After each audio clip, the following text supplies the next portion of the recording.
All right, this chapter is called Feeding Time. While the giants were being captured, a tremendous bustle and hustle was going on back home in England. Every earth digger and mechanical contrivance in the country had been mobilized to dig the colossal hole in which the 9 giants were to be permanently imprisoned. 10,000 men and 10,000 machines worked ceaselessly through the night under powerful arc lights, and the massive task was completed only just in time. The hole itself was about twice the size of a football field and 500 feet deep. The walls were perpendicular, which means if something is perpendicular, it means it's not parallel, so it's running into each other like this. Remember, parallel would be side by side without touching. Perpendicular means they touch. Let's see. The walls were perpendicular, and engineers had calculated that there was no way a giant could escape once he was put in. Even if all 9 giants were to stand on each other's shoulders, the topmost giant would still be some 50 feet from the top of the hole. The 9 giant-carrying helicopters hovered over the massive pit. The giants, one by one, were lowered to the floor, but they were still trussed up, and now came the tricky business of releasing them from their bonds. Nobody wanted to go down and do this, because the moment a giant was freed, he would be sure to turn on the wretched person who had freed him and gobble him up. As usual, the BFG had the answer. "I has told you before," he said. "Giants is never eating giants, so I is going down and I shall untie them myself before you can say Rack Jobinson." And he's switching it backwards there. Instead of saying Jack Robinson, he says Rack Jobinson. With thousands of fascinated spectators, including the Queen, peering down into the pit, the BFG was lowered on a rope. One by one, he released the giants. They stood up, stretched their stiffened limbs, and started leaping about in fury. "Why is they putting us down here in this grob-sludging hole?" they shouted at the BFG. "Because you is guzzling human beings," the BFG answered. "I is always warning you not to do it, and you is never taking a bit of notice."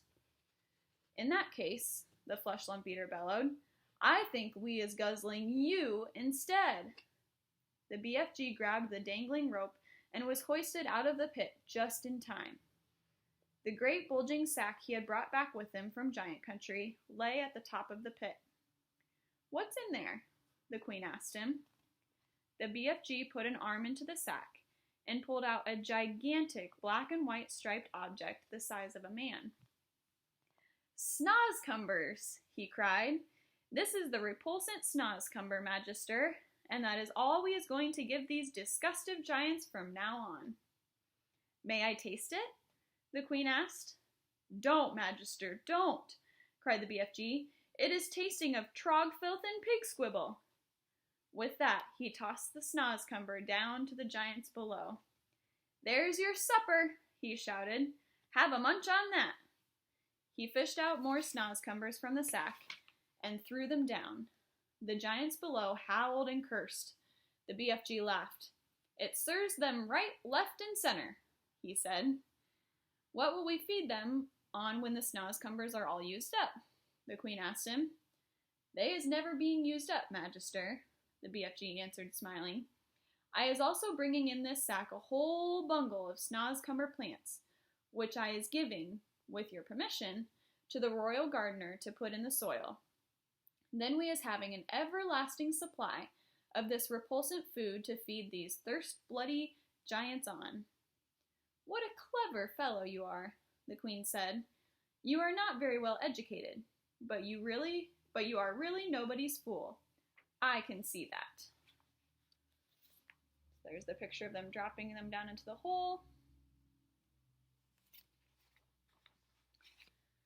And then the BFG with the Snozcumber.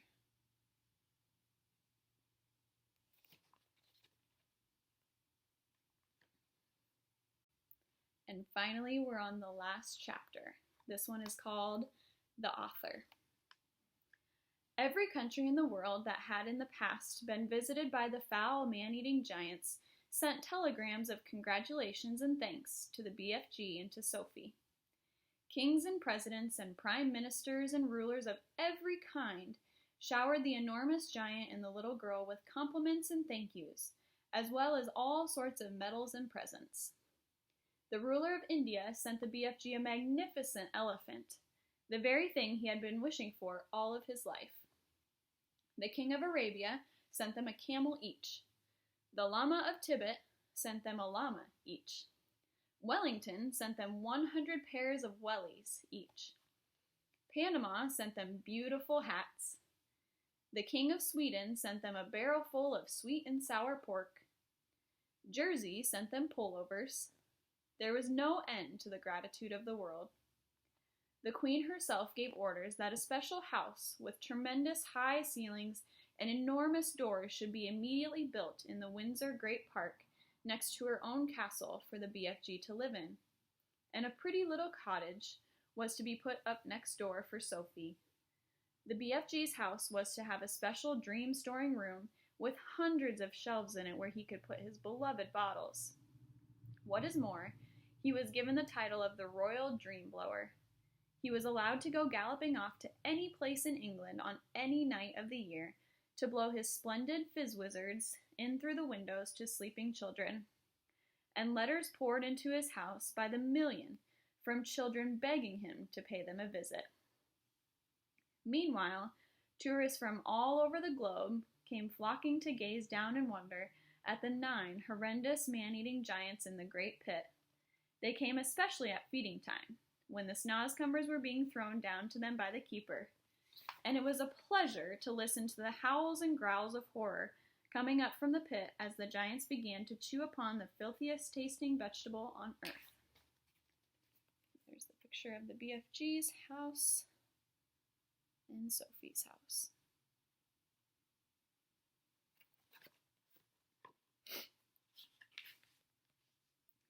There was only one disaster. 3 silly men, who had drunk too much soda for lunch, decided to climb over the high fence surrounding the pit, and of course they fell in. There were yells of delight from the giants below, followed by the crunching of bones. The head keeper immediately put a big notice on the fence saying, "It is forbidden to feed the giants," and after that, there were no more disasters. Here's the sign. The BFG expressed a wish to learn how to speak properly, and Sophie herself, who loved him as she would a father, volunteered to give him lessons every day. She even taught him how to spell and to write sentences, and he turned out to be a splendid, intelligent pupil. In his spare time, he read books. He became a tremendous reader. He read all of Charles Dickens, whom he no longer called Dahl's chickens, and all of Shakespeare, and literally thousands of other books. He also started to write essays about his own past life. When Sophie read some of them, she said, "These are very good. I think perhaps one day you could become a writer." "Oh, I would love that," cried the BFG. "Do you think I could?" "I know you could," Sophie said. "Why don't you start writing a book about you and me?" "Very well," the BFG said.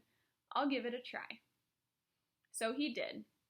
He worked hard on it, and in the end he completed it. Rather shyly, he showed it to the Queen.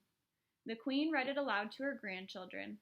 Then the Queen said, "I think we ought to get this book printed properly and published so that other children can read it." This was arranged, but because the BFG was a very modest giant, which means he's not full of himself, he's very humble, he wouldn't put his own name on it. He used somebody else's name instead. But where, you might ask, is this book the BFG wrote? It's right here. You've just finished reading it. Isn't that so cool? So the BFG is the one who was the author of this book. I hope you all enjoyed it, and I hope you all have a great rest of your summer.